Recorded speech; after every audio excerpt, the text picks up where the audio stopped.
போனை இப்படி டிராப் பண்ணியிருந்தா பரவாயில்ல, ஆனா பைக் ஓட்டிட்டு இருக்கும் போது போனை நம்ம கஸ்டமர் டிராப் பண்ணிருக்காரு. பேக் டோர் ஃபுல்லாவே உடஞ்சிருச்சு. இப்பதான் ஸ்கின் போட்டு கொடுத்தோம், புதுசா ரெடி பண்ணியாச்சு.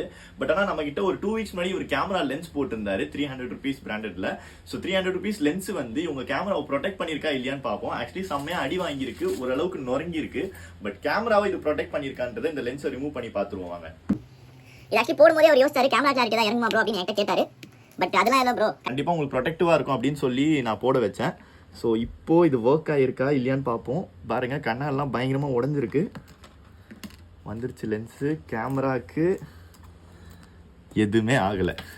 ஸோ லக்கிலி 300 rupees இன்வெஸ்ட்மெண்ட் வந்து அவர் ஃபோனை வந்து ப்ரொடெக்ட் பண்ணியிருக்கு. கண்டிப்பாக இது மாற்ற போயிருந்தால் ஒரு 2000 ரூபாய் ஆச்சு செலவு பண்ணியிருப்பாரு. ஸோ நம்மக்கிட்ட வந்து இந்த ப்ரைஸிங்கில் இந்த ஒரு லென்ஸ் போட்டுக்கிட்டீங்க அப்படின்னா ப்ரொடெக்ஷன் கண்டிப்பாக இருக்கும். ஒரு ஸ்க்ராட்ச் கூட விழல, அந்த அளவுக்கு சூப்பரான குவாலிட்டியில் லென்ஸ் போட்டு கொடுத்துருக்கோம். ஸோ நீங்களும் வந்து லென்ஸ் போடுறதுக்கு வந்து பயப்படுறீங்க